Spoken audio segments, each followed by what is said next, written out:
For the murder of Lewis McDaniel on November 20th, 1884, Judge Lionel Webster has passed the following sentence: that O'Neill be kept in confinement until Thursday, the 21st day of May next, that then and there, between the hours of 1 and 3 o'clock in the afternoon of said day, within the enclosure of jail in jail yard, and by the proper officer, the defendant, Lewis O'Neill, be hanged by the neck until he be dead.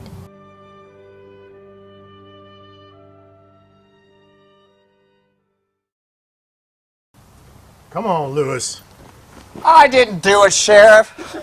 I was over in Ashland at the Borough Saloon watching a card game with C.W. Miller, the night watchman. And then afterward, we went on a walk.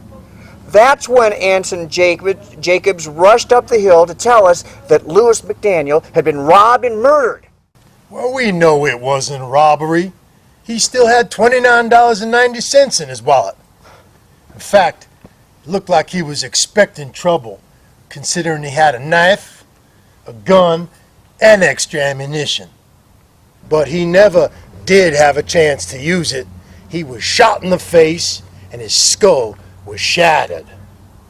It was cold-blooded murder. And your boots matched the tracks at the murder scene. In fact, we found the gun, your gun. It was broke up and spread all over Ashland. There was still buckshot in it. Well, I did have a gun once, but the gun you're talking about, what did it have on it, you said? It had an alligator head and jaw yes, that's what carved I'm into saying. the stock. That's what I'm saying. My gun had a lion's head carved on the stock. Well, we know that gun belonged to your brother George.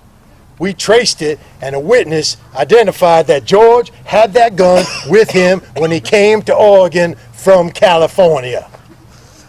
George could have cleared me, except he was too sick to come to the trial. That's true. So we went up to see old George at Grave Creek, and he testified that that was the very gun he sold to you. Not true! Come on. Not true!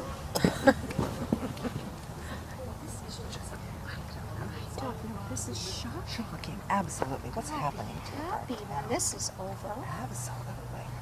I heard that McDaniel, before the killing, that he had warned O'Neill to stay away from his wife and his house. Oh? So he must have suspected they were involved in an indiscretion. How scandalous. Absolutely. And that murderer sure is a smooth-talking, cocky fellow. Who would have dreamed it would all come to this? An honorable man like Lewis McDaniel shot in cold blood right on the street. Well, I heard that O'Neill became friendly with some of the other jailbirds. And of course, they started talking about their exploits. O'Neill told them that Mandy was the real brains, that he was just following her orders. She was looking forward to being a wealthy widow. I'll bet she was. He also told them that after the murder, he gave Mandy the gun, and she was the one who got rid of it. Well, I suppose they could be making it up, trying to get their sentences reduced. But either way, O'Neill was obsessed with Mandy, and he was going to have her at any cost. Well, I heard that Mandy was charged with the murder, with having a part in the murder. And she spent 6 months in jail. And word is, the experience was so hard on her that she became quite sickly. Now, the jail isn't that big. And as fate would have it, she was in a cell close to O'Neill's. And I heard that the lovers actually had the nerve to pass notes to each other while incarcerated. You don't say. But there just wasn't enough evidence to convict Mandy, even though the report said she received the gun, immediately after the shooting and then concealed it. Sheriff. Afternoon, ladies. Afternoon, Sheriff. It sure has been a long 14 months, Sheriff.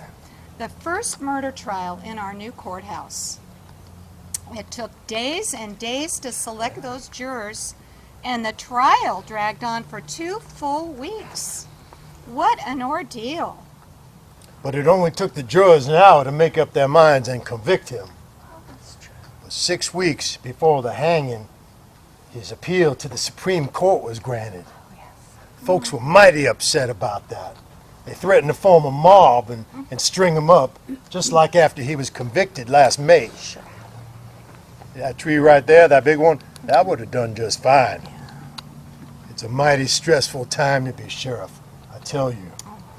Well, I understand that O'Neill even wrote letters to Mandy, his brother, and his brother-in-law, trying to convince one of them to take the blame for him.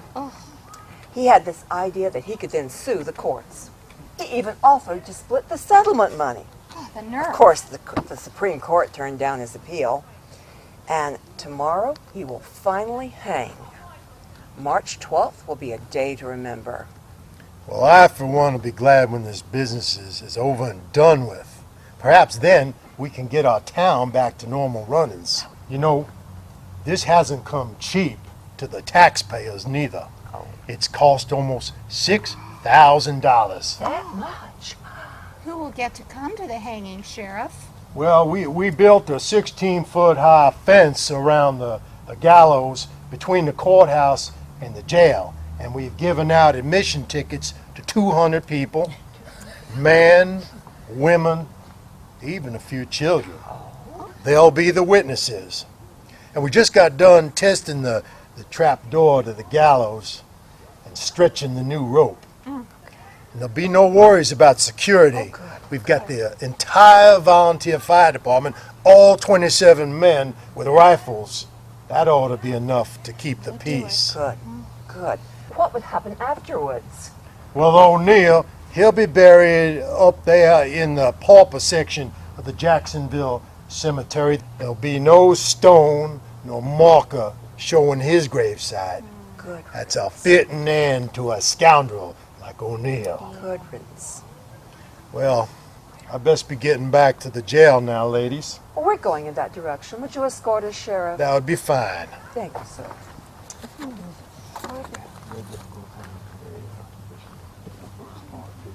I paid the ultimate price for any part I may have played in this tragedy. And as for Mandy McDaniel, her reputation was tarnished.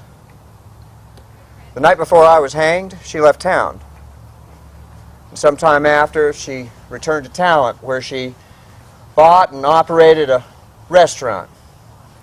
In 1893, she married Thomas Jefferson Bell, a widower with several children, and together they owned and operated the Bell House, a mighty popular lodging and boarding place, perhaps made more so by the stories told about Mandy.